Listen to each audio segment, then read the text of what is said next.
श्रीराम समर्थ. श्री गणेशाला, शारदेला, समर्थ सद्गुरूंना, सुतांना, सनकादिकांना, शुकाचार्यांना वंदन करून क्षणभर नामस्मरण करू. श्रीमद भागवत सारामृत कथेचे श्रवण करू. ओम नमो भगवते वासुदेवाय.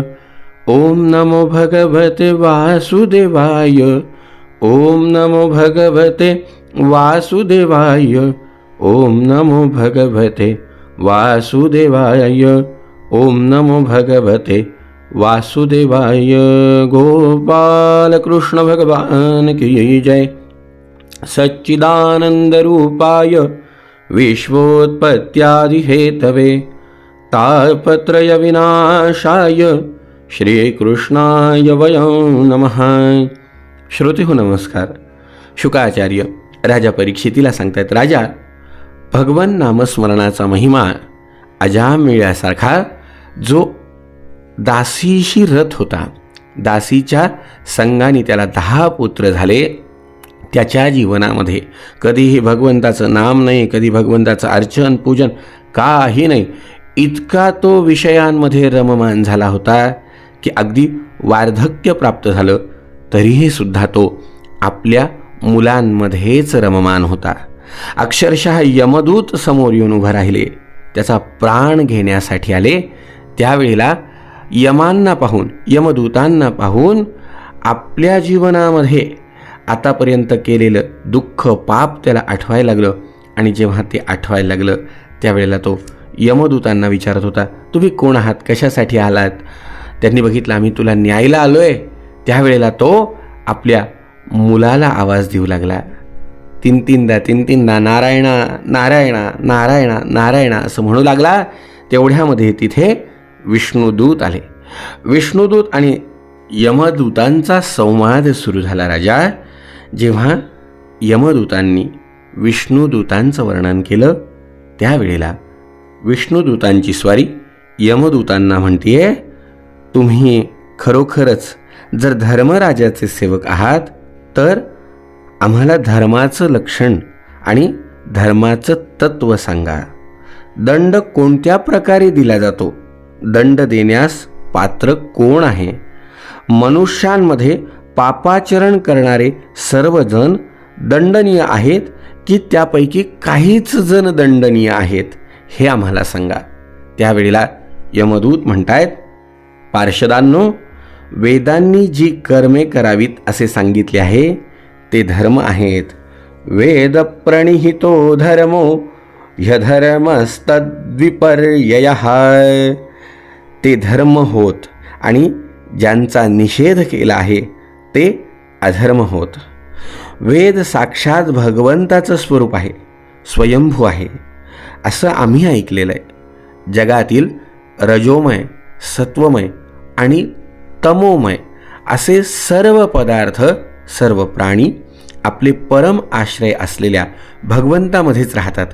त्यांचे गुण, नाम, कर्म, रूप यांनुसार वेदच त्यांचे योग्य विभाग करतात.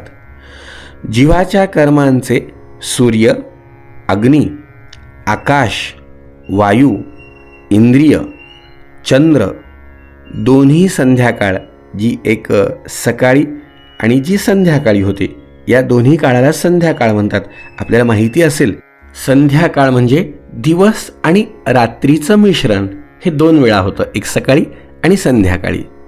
रात्र, दिवस, दिशा, पाणी, पृथ्वी, काळ आणि धर्म इतके जण साक्षीदार आहेत. कुणाचे? जीवानी केलेल्या कर्माचे. यांच्याद्वारे अधर्म कळतो आणि मग दंडाच्या पात्रतेबद्दल निर्णय होतो. हे सगळे जण साक्षीदार आहेत मंडळी, आणि आपण यांच्यापासून कुठेही जाऊ शकत नाही. आपण असं म्हणलो, आपल्याला माहिती आहे, उजेडात होते पुण्य, अंधारात पाप, ज्याचे त्याचे हाती आहे कर्तव्याचे माप. म्हणून तर म्हणलंय, घडोघडी अपराधांचा तोल सावरावा, उघडदार देवा आता उघडदार देवा. अपराधांचा तोल सांभाळताच आला पाहिजे. यांच्याद्वारे अधर्म कळतो, धर्म कळतो, दंड काय द्यायचा हे कळतं. हे पुण्यशील पुरुषांनो, प्राणी जी कर्म करतात त्यांच्या गुणांशी संबंध असतोच आणि मग सर्वांकडून काही पाप आणि काही पुण्य होतच असतं. देहधारी कोणतेही कर्म केल्याशिवाय राहू शकतच नाही. देह ज्याला मिळालाय त्याला कर्म करावंच लागतं. या लोकामध्ये जो मनुष्य ज्या प्रकारचा आणि जितका अधर्म किंवा धर्म करतो तो परलोकामध्ये त्याचे तितकेच आणि तसेच फळ भोगतो. हे देवश्रेष्ठांनो, सत्व, रज आणि तम या 3 गुणातील भेदामुळे या लोकामध्ये 3 प्रकारचे प्राणी दृष्टीला पडतात.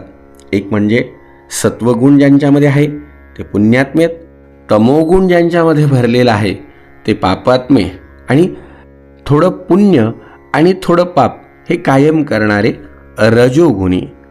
देवश्रेष्ठांनो, वर्तमान काळच भूतकाळ आणि भविष्य काळाचा अनुमान करून देतो. वर्तमान जन्मातील पाप पुण्यसुद्धा मागील आणि पुढील जन्मांच्या पाप पुण्याचे अनुमान करून देतात. भगवान ब्रह्मदेवांसारखे यमराज स्वतःच्या नगरात राहूनच मनानेच सर्वांचा भूतकाळ पाहतात. त्याचबरोबर ते त्यांच्या भविष्य काळाचाही विचार करतात किंवा शरीरात राहणारा अजन्मा क्षेत्रज्ञ जीवाचा भूतकाळ जाणतो तसाच त्याचा भविष्यकाळही जाणतो. जसं झोपी गेलेला मनुष्य स्वप्नामध्ये दिसणाऱ्या कल्पित शरीरालाच आपले खरे शरीर समजतो आणि खऱ्या शरीराला विसरतो, त्याप्रमाणे जीवाला सुद्धा आपल्या पूर्वजन्मातील स्मृती राहत नाही आणि वर्तमान शरीराशिवाय त्याला अगोदरच्या किंवा पुढच्या शरीरासंबंधी काहीच कल्पना येत नाही. जीव या शरीरामध्ये 5 कर्मेंद्रियांनी स्वतःची कर्मे करतो, 5 ज्ञानेंद्रियांनी शब्दादी 5 विषयांचा अनुभव घेतो आणि 16व्या मनाच्या साह्याने तो स्वतः एकटाच मन, ज्ञानेंद्रिय, कर्मेंद्रिय या 3 विषयांचा उपभोग घेतो. जीवाचे हे 16 कला आणि सत्वादी 3 गुणांचे लिंग शरीर अनादी आहे. लिंग शरीर बरं का, सूक्ष्म शरीराचा विषय, स्थूल शरीर नाही. हे जीवनाला वारंवार हर्ष, भय, शोक, कष्ट आणि जन्म मृत्यूच्या फेऱ्यामध्ये अडकवतात. लिंग देहाच्या, सूक्ष्म देहाचा हा विषय. जो जीव अज्ञानाने काम, क्रोध, लोभ, मोह, मद, मत्सर या 6 शत्रूंवर विजय मिळवत नाही त्याला त्याची इच्छा नसतानाही निरनिराळ्या वासनांनुसार अनेक कर्म करावे लागतात. का बरं करावे लागतात? कारण तो त्या गुणांच्या अधीन आहे. मंडळी, एक गोष्ट फार महत्त्वाची इथे लक्षात घेण्यासारखी आहे. हा सूक्ष्म विचार स्वतः यमदूत सांगतायत. आपल्यासाठी किती उपयोगाचं आहे. म्हणजे आपल्याला जन्म घ्यायचं कारण जे आपले तुकाराम महाराज म्हणतात ना, जन्म घेणे लागे वासनेच्या संगे, जन्म घेणे लागे वासनेच्या संगे. मग या वासनेचं बीज आपल्याला जाळायचं आहे. मग या वासनेचं बीज जाळण्यासाठी आपल्याला माहिती आहे, आजपर्यंत आपण अनेक संतांच्या मुखातून ऐकलेलं आहे, संत चरण रज लागता सहज. संतांच्या चरणाची माती जर आपल्याला लागली तेवढ्यासाठी मंडळी संतांचा सहवास खूप उपयोगाचा आहे हो. खरंच हे सगळं जेव्हा आपण ऐकतो, वाचतो, पाहतो त्यावेळेला खरा अनुभव येतो. आपल्या जीवनामध्ये खरंच आपण या ज्ञानापासून किती अनभिज्ञ आहोत, हे ज्ञान आपल्याला किती आवश्यक आहे हो, मला सांगा. आणि बरं, फार वेगळं काही करायचंच नाही ना त्याच्यासाठी. प्रपंच आपला एकीकडे चालू आहे, चालू द्या. पण हे ज्ञान जेव्हा आपल्याला प्राप्त होईल, आपल्याला प्राप्त झाल्यावर आपण अनेकांना आवर्जून ऐकवू, सांगू की अशा अशा प्रकारे आपल्या जीवनाची आजपर्यंतची घडलेली सगळी अवस्था आपल्याला बदलायची असेल तर आपण काय केलं पाहिजे. मग ही वासना आपल्याला नाहीशी करायची आहे. संतांच्या सहवासाची लालसा करायला काय हरकत आहे. आपल्याला माहिती आहे, संत चरण रज लागता सहज वासनेचे बीज जळूनी जाये, जळूनी जाये, जळूनी जाये.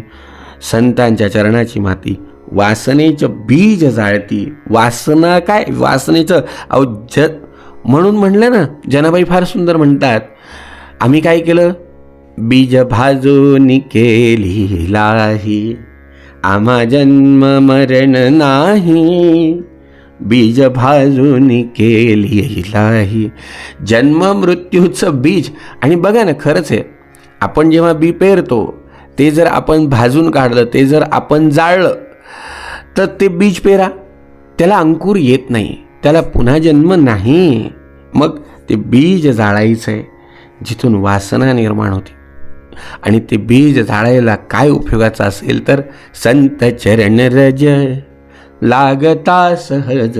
संतांच्या चरणाची माती वासनेचं बीज जाळते. आणि वासनेचं एकदा बीज जळालं की मग राम नामी उपजे आवडी, मग राम नामी उपजे आवडी, सुख घडू घडी वाढू लागे, सुख घडो घडी वाढू लागे.